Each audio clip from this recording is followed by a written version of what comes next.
നമസ്തേ, പ്രീതാസ് കേരളത്തിലേക്ക് സ്വാഗതം. എല്ലാവരും സുഖമായിരിക്കുന്നു എന്ന് വിശ്വസിക്കുന്നു. സ്കൂൾ വിട്ട് വരുന്ന കുട്ടികൾക്ക് മാത്രമല്ല മുതിർന്നവർക്കും എല്ലാവർക്കും കഴിക്കാൻ പറ്റിയ പെട്ടെന്ന് തയ്യാറാക്കാൻ പറ്റുന്ന ആവിയിൽ വേവിച്ച ഒരു പഴത്തിൻ്റെ സ്നാക്കാണ് നമ്മളിന്നിവിടെ ഉണ്ടാക്കാൻ പോകുന്നത്. അപ്പോൾ വീഡിയോ എല്ലാവരും സ്കിപ്പ് ചെയ്യാതെ മുഴുവനായിട്ട് കാണുമെന്ന് വിചാരിക്കുന്നു. വീഡിയോ ഇഷ്ടമായിട്ടുണ്ടെങ്കിൽ ഒന്ന് ലൈക്ക് ചെയ്യാനും മറ്റുള്ളവർക്കൊക്കെ ഷെയർ ചെയ്ത് കൊടുക്കാനും മറക്കില്ലല്ലോ. സബ്സ്ക്രൈബ് ചെയ്യാത്തവർ ഒന്ന് സബ്സ്ക്രൈബ് ചെയ്യാനും മറക്കല്ലേ. എന്നാൽ ഈ സ്നാക്ക് എങ്ങനെയാണ് ഉണ്ടാക്കുന്നത് എന്ന് നോക്കാം. സ്നാക്ക് ഉണ്ടാക്കാൻ വേണ്ടിയിട്ട് ഞാനിവിടെ വലിയൊരു നേന്ത്രപ്പഴം കഴുകിയെടുത്തിട്ടുണ്ട്. ഇത് അത്യാവശ്യം നല്ല വലിയ പഴമാണ്, അതുകൊണ്ട് ഞാൻ ഒന്നേ എടുക്കണുള്ളൂ. ഇതുകൊണ്ട് തന്നെ നമുക്ക് ഒരുപാട് ഉണ്ടാക്കാനുണ്ടാവും. ഇനി കൂടുതൽ വേണമെന്നുണ്ടെങ്കിൽ കൂടുതൽ എടുത്തോളൂ. തൊലി ഉരിക്കുമ്പോൾ തന്നെ ഇത് കാണാനില്ലേ, നല്ല പഴുത്ത പഴമാണ്. ഇതുപോലെ നല്ല പഴുത്ത പഴമാണെങ്കിൽ കൂടുതൽ നല്ലതാണ്. ഇനി ഒന്ന് ചെറുതാക്കിയിട്ടൊന്ന് കട്ട് ചെയ്തെടുക്കുക. ഒരുപാട് ചെറുതാക്കിയിട്ടൊന്നും കട്ട് ചെയ്യേണ്ട ആവശ്യമില്ല. ഇതുപോലെ കുറച്ചൊക്കെ വലുതാക്കിയിട്ടൊന്ന് കട്ട് ചെയ്തെടുക്കുക. ഇപ്പം ഞാനിതാ ആ പഴം മുഴുവനും ഇതേപോലെ ഒന്ന് കട്ട് ചെയ്തെടുത്തിട്ടുണ്ട്. ഇനി മിക്സർ വലിയൊരു ജാർ എടുത്തിട്ട് അതിലേക്ക് നമ്മൾ ഈ കട്ട് ചെയ്ത് വെച്ച പഴത്തിൻ്റെ കഷ്ണങ്ങൾ ഇതിലേക്ക് ഇട്ട് കൊടുക്കുക. അതുകൊണ്ടാണ് ഒരുപാട് നൈസായിട്ട് കട്ട് ചെയ്യണ്ടെന്ന് പറയുന്നത്. നമ്മൾ മിക്സിയിലിട്ടിട്ട് അരയ്ക്കാൻ പോവുകയാണ്. ഇനി ഇതിലേക്കൊരു 2 ടേബിൾ സ്പൂൺ ശർക്കരപ്പൊടി ഇട്ട് കൊടുക്കുക. പിന്നെ ഇതിലേക്ക് കുറച്ച് വെള്ളം ഒഴിച്ച് കൊടുക്കുക. ഒരുപാട് വെള്ളം ഒഴിച്ച് കൊടുക്കരുത്, കുറച്ച് വെള്ളം ഒഴിച്ച് കൊടുക്കാൻ പാടുള്ളൂ. കുറച്ച് വെള്ളം ഒഴിച്ചിട്ട് ഇതൊന്ന് നന്നായിട്ടൊന്ന് അരച്ചെടുക്കുക. ഇനി അത്യാവശ്യം വലിയൊരു ബൗളെടുത്തിട്ട് അതിലേക്ക് നമ്മളിപ്പോൾ ഈ അരച്ച് വെച്ച പഴം ഉണ്ടല്ലോ ഇതിലേക്ക് ഒഴിച്ച് കൊടുക്കുക. ഇതുപോലെ നല്ല നൈസായിട്ട് നന്നായിട്ട് മിനുമിനുന്നെ അരച്ചെടുക്കണം. ഇനി ഇതിലേക്ക് കുറച്ച് ഉപ്പിട്ട് കൊടുക്കുക. ഒരു പിഞ്ച് ഉപ്പിട്ട് കൊടുത്താൽ മതി, ഒരുപാട് ഇട്ട് കൊടുക്കണ്ട. പിന്നെ ഇതിലേക്ക് ഞാൻ ചേർക്കുന്നത് അരിപ്പൊടിയാണ്, പുട്ടുപൊടിയാണ് ഞാനിപ്പോൾ ഇതിലേക്ക് ചേർക്കുന്നത്. അത് ആവശ്യത്തിനനുസരിച്ചിട്ട് ഇട്ടിട്ട് നേരെ ഒന്ന് മിക്സ് ചെയ്തെടുക്കുക. നിങ്ങളുടെ കയ്യിൽ നൈസായിട്ടുള്ള പത്തിരിപ്പൊടി, നൂൽപുട്ടിൻ്റെ പൊടി ഉണ്ടെങ്കിൽ അത് ഇട്ട് കൊടുത്തോളൂ. അതാണ് കുറച്ച് കൂടുതൽ നല്ലത്. ഇപ്പോൾ ഈ പുട്ടുപൊടിയാണെങ്കിലും കുഴപ്പമൊന്നുമില്ല. ഇത് കട്ടിയാവുന്നത് വരെ നോക്കിയിട്ട് ആവശ്യത്തിനനുസരിച്ചിട്ട് പുട്ടുപൊടി ഇട്ടിട്ട് മിക്സ് ചെയ്തെടുക്കുക. അതുകൊണ്ടാണ് പഴത്തിൽ ഒരുപാട് വെള്ളം ഒഴിച്ച് കൊടുക്കണം. ഞാൻ തന്നെ ഒഴിച്ചത് കുറച്ചധികമായി പോയിട്ടുണ്ട്.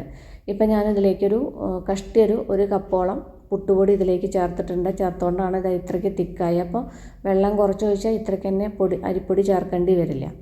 ഇപ്പോൾ ഇത് നേരെ മിക്സ് ചെയ്ത് കഴിഞ്ഞിട്ടുണ്ട്. ആവശ്യത്തിന് തിക്നെസ്സാണ് ഉള്ളത്. ഇനി ഇതിലേക്ക് 1 ടേബിൾ സ്പൂൺ നെയ്യ് ഉരുക്കി വെച്ചതാണ്.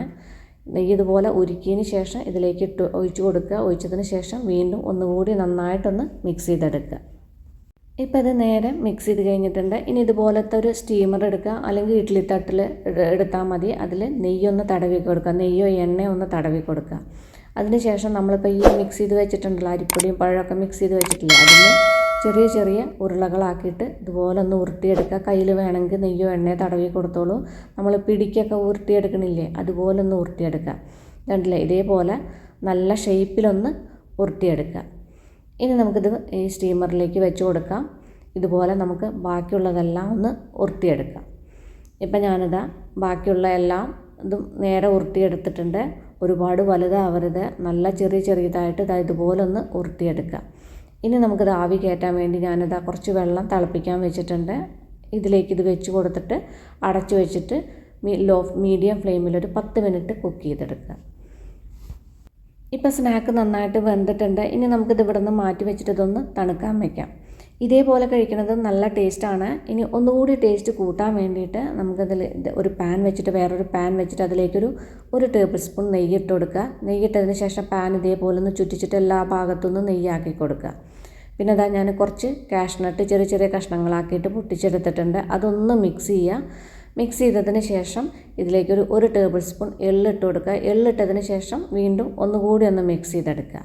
ഇനി ഞാൻ ഇപ്പോൾ ഈ കാഷ്നട്ടൊക്കെ നല്ല ഗോൾഡൻ കളറായിട്ടില്ലേ, ഇനി ഇതിലേക്കൊരു 1/2 കപ്പ് ഫ്രഷ് തേങ്ങ ഇട്ട് കൊടുക്കുക. തേങ്ങ ഇട്ടതിന് ശേഷം വീണ്ടും ഒന്നുകൂടി നന്നായിട്ടൊന്ന് മിക്സ് ചെയ്തെടുക്കുക. ഒരുപാട് വഴറ്റേണ്ട ഒന്നും ആവശ്യമില്ല. ഇനി ഇതിലേക്കൊരു 2 ടേബിൾ സ്പൂൺ ശർക്കരപ്പൊടി ഇട്ട് കൊടുക്കുക. ശർക്കരപ്പൊടി ഇട്ടതിന് ശേഷം ഒന്ന് നേരെ മിക്സ് ചെയ്തെടുക്കുക. പിന്നെ ഇതിലേക്ക് കുറച്ച് വെള്ളം ഒഴിച്ച് കൊടുക്കുക. ഒരുപാട് വെള്ളം വേണ്ട, അതുപോലെ കുറച്ച് വെള്ളം ഒഴിച്ച് കൊടുത്താൽ മതി. അല്ലെങ്കിൽ ശർക്കര പാവ് ഒഴിച്ച് കൊടുത്താൽ മതി. ഞാൻ പൊടിയാവുകൊണ്ടാണ് കുറച്ച് വെള്ളം ഒഴിച്ച് കൊടുക്കുന്നത്. വെള്ളം ഒഴിച്ചതിന് ശേഷം ഒന്ന് നേരെ മിക്സ് ചെയ്തിട്ട് ഈ വെള്ളം ഒന്ന് ചെറുതായിട്ടൊന്ന് വറ്റിച്ചെടുക്കണം. മധുരം കുറവാണെന്ന് തോന്നിയുകൊണ്ട് ഞാൻ 1 ടേബിൾ സ്പൂൺ ശർക്കരപ്പൊടിയും കൂടി ഇട്ട് കൊടുത്തിട്ടുണ്ട്. മധുരം നിങ്ങളുടെ ഇഷ്ടത്തിനനുസരിച്ചിട്ട് ഇട്ട് കൊടുത്തോളൂ.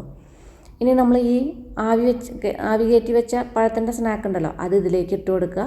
ഇട്ടതിന് ശേഷം ഒന്ന് നേരെ ഒന്ന് മിക്സ് ചെയ്തെടുക്കുക. ആ വെള്ളമൊക്കെ ഒന്ന് വറ്റി വരണം. ശർക്കരയുടെ പാവിൻ്റെ വെള്ളമൊക്കെ ഉണ്ടല്ലോ, ആ വെള്ളമൊക്കെ നമ്മുടെ ഈ സ്നാക്കിലേക്ക് നന്നായിട്ട് പിടിച്ചിട്ട് വറ്റി വരുന്ന വരെ ഒന്ന് നേരെ ഒന്ന് മിക്സ് ചെയ്തെടുക്കുക. അപ്പോഴല്ലേ മധുരമൊക്കെ ഒന്നുകൂടി കൂടുമ്പോഴല്ലേ നല്ല ടേസ്റ്റ് ഉണ്ടാവുക. ഇപ്പോൾ ശർക്കരയുടെ വെള്ളവും ആ തേങ്ങയൊക്കെ വറ്റിയിട്ട് നന്നായിട്ട് ആ സ്നാക്കിലേക്ക് പിടിച്ചിട്ടുണ്ട്.